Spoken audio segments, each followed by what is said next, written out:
Je voulais d'abord remercier les organisateurs de m'avoir confié une mission impossible, qui est celle, en 20 minutes, de vous présenter l'histoire du soin. Alors vous m'excuserez si je ne suis pas, et loin de là, exhaustif. Fin du néolithique, 3500 ans avant notre ère, un crâne qui est, dit-on, un crâne féminin, avec une trépanation parfaitement régulière et une cicatrisation, donc une patiente qui a survécu. Comment a-t-on fait ce beau travail? Pourquoi l'a-t-on fait? Quelles ont été les interactions entre le soignant et le soigné? Nous ne le saurons jamais. Alors, on va envisager différentes phases dans l'histoire du soin, et notamment une phase dans laquelle les dieux ont une place importante. Et dans les civilisations mésopotamiennes, il y a notamment la déesse Gula, qui est particulièrement consacrée aux soins, mais également d'autres divinités, comme Ningisida, dont l'animal fétiche est un serpent, et ça nous évoque un certain nombre de choses pour la suite, du caducée notamment. En Égypte, où la personnalité semi-mythique d'Imhotep, 3000 ans avant notre ère, qui va organiser la médecine égyptienne, médecine très hiérarchisée, médecine très spécialisée aussi, qui connaît bien aussi l'usage des plantes, mais qui réfléchit sur l'homme et l'au-delà de l'homme, et chez qui le dernier soin, finalement, sera de préserver cette enveloppe charnelle pour lui permettre la vie de l'au-delà, avec une technique absolument impeccable, comme en témoigne le visage de Ramsès II, des milliers d'années après sa mort. Si nous passons dans le monde grec, voilà Achille qui fait le pansement de Patrocle. Il a les mêmes gestes que ce que l'on fait aujourd'hui. Mais la médecine grecque, au départ, reste très imprégnée de divinités, et notamment d'Asclépios, avec son bâton qui sert encore à l'appariteur de médecine dans les cérémonies. Asclépios qui engendre toute une dynastie d'Asclépiades qui se transmettent la fonction de soin de père en fils, jusqu'à ce que, sous l'influence des philosophes présocratiques, on assiste à la laïcisation de la profession et avec la phase dans laquelle va s'incarner Hippocrate. Ces Asclépiades qui travaillaient dans des temples, ici le temple d'Épidore, mais qui travaillaient aussi dans ces temples avec du thermalisme, avec du régime, avec du sport, des choses qui finalement n'étaient pas si absurdes que cela. Alors revenons sur Hippocrate. Vous savez la place qu'occupe chez Hippocrate la théorie des humeurs. L'homme a 4 humeurs fondamentales, le sang, la lymphe, la bile noire et la bile jaune.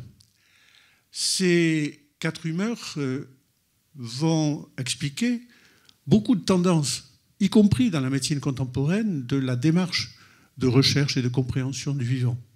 C'est-à-dire que l'on peut isoler au sein de l'individu des parties, ici 4 humeurs, mais en avoir donc soit une vision parcellaire, soit une vision globale avec la santé qui est l'équilibre des humeurs. Donc cette opposition entre le global et le local. Mais également l'opposition dans le fait que cet équilibre n'est pas le même chez tout le monde et que l'on dit encore aujourd'hui, il a un tempérament sanguin, il a un tempérament lymphatique, c'est un bilieux. Vous voyez que les choses durent longtemps. Et donc là aussi, cette idée d'équilibre, de discussion entre le particulier et le général, et ce défi permanent du médecin d'avoir à soigner quelqu'un de particulier avec des données qui sont souvent des données générales. Mais aussi, Hippocrate, c'est le serment. Alors le serment, c'est d'abord le serment qui s'adresse à ses maîtres. Je mettrai mon maître en médecine à l'égal de l'auteur de mes jours, c'est-à-dire j'en transfère finalement la filiation charnelle en filiation spirituelle. Et puis un code de bonne conduite. Je travaillerai à l'avantage des patients, je ne remettrai pas de PCR abortif, je ne remettrai pas du poison même si l'on m'en demande, on est quand même très actuel. Mais la médecine hippocratique a quand même aussi une limite. C'est que le médecin est là pour exercer de façon impeccable son métier, mais qu'une fois que le diagnostic et un pronostic fatal a été prononcé, le médecin se retire et la notion d'accompagnement est vraiment sommaire, sinon inexistante. Mais on va passer donc maintenant au Moyen-Âge avec une optique qui est bien sûr différente. Et cette optique différente, elle doit faire mention d'abord de toute la médecine du monde arabe, de langue arabe plus exactement, et avec des inventions très importantes pour le soin, comme le bimaristan par exemple, qui sera la préfiguration du CHU d'aujourd'hui, c'est-à-dire l'hôpital avec des services d'hommes, de femmes, des chefs de service, des internes qui sont à la fois étudiants et praticiens, et puis toute la science de cette médecine de langue arabe qui va être traduite en latin, notamment par des gens comme Constantin l'Africain, moine du Mont Cassin.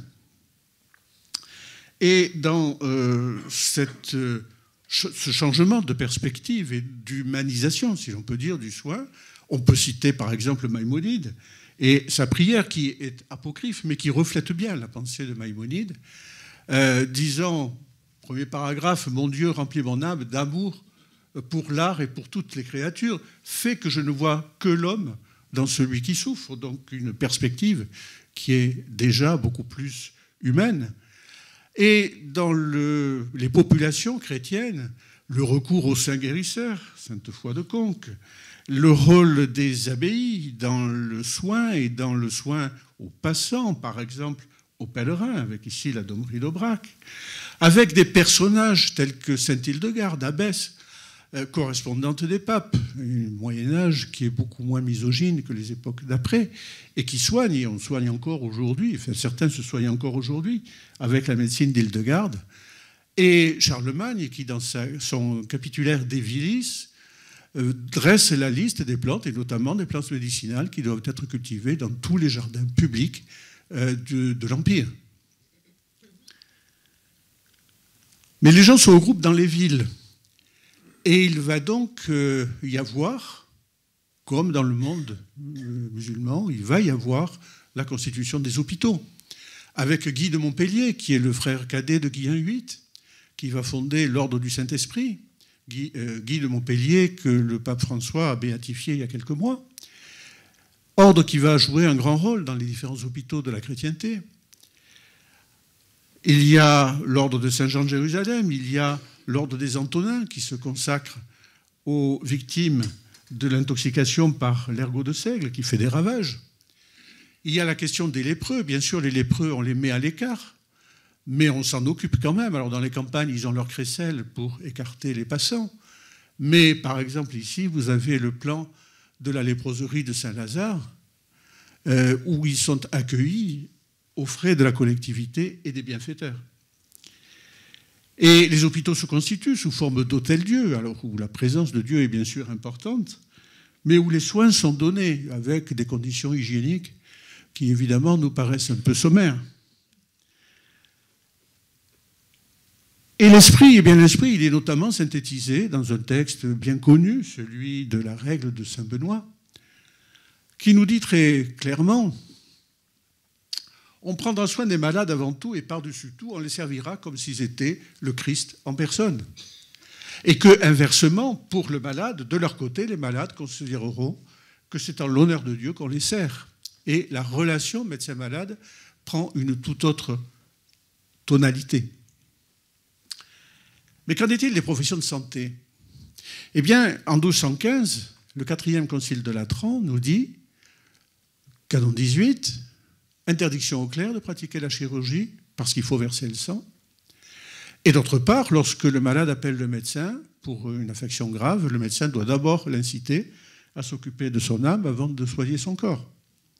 Et pourtant, et c'est la phase suivante, il va y avoir une rupture qui va coïncider avec la fondation des universités, et soyons à Montpellier, soyons chauvins, c'est la fondation de l'université de médecine de Montpellier, qui est une date essentielle, 17 août 1220, lorsque le cardinal Conrad donne les premiers statuts de cette université de médecine. Il y dit en effet que la parole du sage recommande de vénérer cette science, Et attestant que le Très-Haut, ayant créé la médecine à partir de la terre, l'homme avisé ne la repoussera pas. Autrement dit, la médecine issue de la terre a droit à la dignité universitaire, ce qui va être un élément majeur du développement de la science médicale.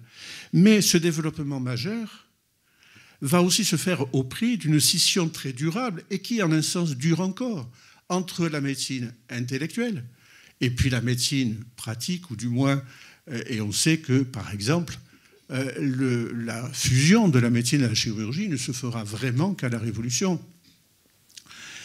Et cette scission durable, lorsque les différentes disciplines universitaires se seront émancipées par rapport à l'Église, va persister. Et ce sera donc un élément stimulant extrême du fait de cette dynamique universitaire, mais avec une conciliation difficile avec notamment l'humanité du soin. Alors, cette université de médecine, ces médecins universitaires, ils vont disséquer avec assiduité, mettant en cause l'autorité des anciens. Ils vont également, lors de la Renaissance, et pas simplement d'ailleurs les médecins universitaires, mais des personnages tels que Léonard de Vinci, vont participer à ce désenchantement du monde, avec bien sûr la possibilité de faire une œuvre d'art que vous connaissez tous, mais aussi de calculer mathématiquement les proportions idéales d'un corps humain avec l'homme de Vitruve.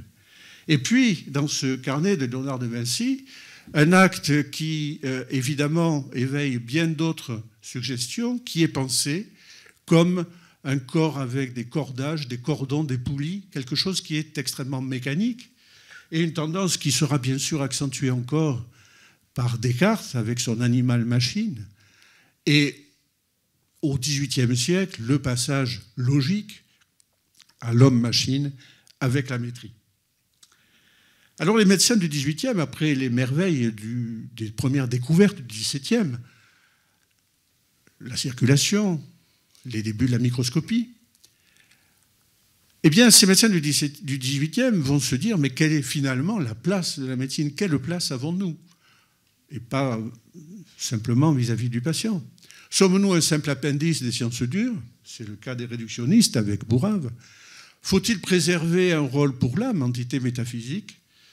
Ou faut-il trouver une voie moyenne, la constitution d'une vraie science dans l'orbite de l'encyclopédie, qui sera le vitalisme, avec notamment la personnalité de Barthès que vous avez ici, qui est bien connue, élaborant une science qui va prendre le nom de biologie, science autonome, à partir de 1802. Donc le début du 19e, ce n'est pas si ancien. Mais qu'en est-il du soin pratique? Eh bien, les hôpitaux continuent. L'hôtel de Saint-Éloi, par exemple, siège actuel du rectorat. Aussi les hôpitaux généraux, à la fin du XVIIe siècle, qui ont un rôle plus social, avec la surveillance et la mise à l'écart des populations dangereuses, prostituées, vagabonds, enfants trouvés, etc. Et puis, l'éclosion de charité avec des personnalités comme Vincent de Paul, avec les sœurs de charité que nous avons encore connues avec leurs cornettes, et qui vont jusqu'au milieu du XXe siècle assurer l'essentiel des soins infirmiers et des hôpitaux. Et l'encadrement des populations rurales va être compliqué, et notamment au XIXe siècle. Alors ça, c'est un tableau anglo-saxon, mais l'idée est la même. Les officiers de santé vont avoir un rôle difficile. Officiers de santé caricaturés dans le personnage de Charles Bovary, mais dont les moyens étaient très limités. La formation aussi assez sommaire, mais qui joue un rôle capital dans l'encadrement de la France rurale durant tout le XIXe siècle. Mais ce XIXe siècle, ce début du XIXe siècle, c'est aussi la deuxième révolution biologique. Et cette révolution perdure dans son relatif isolement par rapport aux soignés. Vous avez ici Laennec. Laennec est en train d'ausculter un pauvre phthisique et, vu le grand chrétien qu'était Laennec, vraisemblablement, il était très empathique. Mais ce qui intéresse Laennec, c'est finalement que quelques jours plus tard, il va retrouver ce pauvre homme sur la table de dissection et qu'il va comparer les lésions que l'on voit avec les signes qu'il avait entendus précédemment. Lorsque Claude Bernard triture un pauvre lapin, il met en avant deux idées. La première, c'est que le lapin peut être utile pour l'étude de l'homme, donc entre lapin et homme, mais que justement, ce lapin, en nie sa souffrance parce que ça n'est pas un homme. Donc on est un peu dans la contradiction. Mais là encore, on est sur une science qui a pris ses distances vis-à-vis du malade. Il y a bien sûr l'apothéose de Pasteur, avec aussi l'apport des Semmelweis et des maternités de Vienne, avec l'hystère et la stérilité dans les blocs opératoires, en rappelant aussi le nom de Béchamp. À Montpellier, c'est important. Mais cette médecine du 19e, eh bien, elle est magnifiée dans ce tableau de la leçon à la salpêtrière du professeur Charcot. Ce type de leçon, nous avons encore un peu connu, dans lequel le malade est vraiment le matériel qui est en train de se pâmer avec la surveillante qui est là pour la soutenir. Mais l'insistance, c'est la personnalité du maître. Et puis, vous avez ici le Paris-Match de l'époque, le journal illustré, un hôpital parisien des années 1883, je crois, où vous avez le bureau des entrées, la salle des moribonds avec le cercueil qui s'en va, avec les salles, la grande salle au milieu, avec la consultation en bas et avec la morgue, pour conclure, dans laquelle s'active un certain nombre d'étudiants. Et cette science va culminer dans Darwin, qui va donner une explication un peu finale à toute cette vie qui est disséquée, matérialisée, si l'on peut dire, mais qui va aussi ouvrir la voie à l'eugénisme, et avec un certain nombre de personnages, et notamment Charles Richet, qui, dans l'hérédité humaine, en 1913, va avoir des propos qui nous paraissent ahurissants sur les races supérieures et les races inférieures. Richet qui fait partie des progressistes de l'époque, et qui va se retrouver donc... alors on dira c'est le contexte, mais le problème c'est bien ça, c'est que le contexte est celui-là, et que ce contexte, en de nombreuses mains, va dériver. Il va dériver jusque dans les nations démocratiques. Les dernières lois eugéniques seront abolies en Suède dans les années 1970, avec stérilisation forcée des arriérés mentaux. Une petite note dissonante, c'est à cette époque-là qu'apparaît la statistique, qui est un concept complètement différent, ce qui explique les réticences de Claude Bernard vis-à-vis de la statistique, parce qu'elle est descriptive, elle est un état d'esprit totalement différent, mais on n'a pas le temps de détailler. Et tout ceci est finalement résumé dans ce fameux tableau du jeune Picasso, plus facilement interprétable que ses œuvres ultérieures, qui est intitulé « La science et la charité ». Vous avez évidemment la science d'un côté qui réfléchit, qui travaille, mais qui tourne le dos aux malades. Et puis la charité, la sœur de charité, avec la tisane dans une main et l'enfant sur l'autre bras. Alors, qu'en est-il maintenant des nouveaux paradigmes dont nous allons parler? Il faut quand même rappeler qu'il y a, dans ces époques, et à notre époque encore aussi, énormément de gens qui s'impliquent. Et je voudrais citer deux Montpelliéraines. Agnès Maclaren, venue d'Écosse pour devenir la première docteure en médecine de la faculté de Montpellier à la fin du XIXe siècle, qui va passer des années en Inde pour soigner les pauvres femmes indiennes privées de tout support médical. Elisabeth Lafourcade, qui va travailler en Tunisie, puis dans les zones désertiques du Maroc pour soigner les populations et les opérer, en laissant un souvenir poignant. Mais il y a évidemment beaucoup d'autres noms que l'on pourrait citer. Et puis l'émergence des infirmières avec Florence Nightingale suite aux horreurs de la guerre de Crimée, et une réflexion infirmière, par exemple celle d'Hildegard Peplau, sur l'accent qui va être mis sur les relations interpersonnelles, avec en même temps l'émergence d'une véritable science de la bioéthique, mais qui est tardive, des années 1970. Et cette bioéthique qui va revêtir plusieurs formes, et notamment la contestation qui est faite par Carol Gilligan, une voix différente, disant votre éthique par principe, etc., ça reste dans la même lignée de cette science abstraite et coupée du patient. L'éthique du care, l'éthique du soin est quelque chose d'essentiel. Et puis on a parlé, bien sûr, de l'homme augmenté, le transhumanisme qui nous promet la vie éternelle en ce monde. L'intelligence artificielle, qui est un peu une boîte noire, qui va peut-être déposséder le médecin de sa prééminence scientifique à laquelle il tient tellement pour le réduire, peut-être, hélas, mais il faudra lutter, à une simple interface entre la machine et le patient à qui il faudra expliquer le diagnostic et les décisions de la machine. Espérons qu'on n'en arrivera pas là. Et pour terminer, quelques citations. Jacques Monod qui fait la conclusion un peu de toute cette histoire scientifique. Le devoir de l'homme n'est écrit nulle part, à lui de choisir entre le royaume et les ténèbres, sans définir ce qu'est le royaume ou les ténèbres. François Rabelais, science sans conscience n'est que ruine de l'âme. À première vue, c'est dire qu'il faut de l'éthique dans la recherche. C'est beaucoup plus que ça. La conscience, c'est tous les sens de ce terme-là. Tout ce qui va avec ma science, tous les autres savoirs, tout mon environnement que je dois prendre vraiment en compte.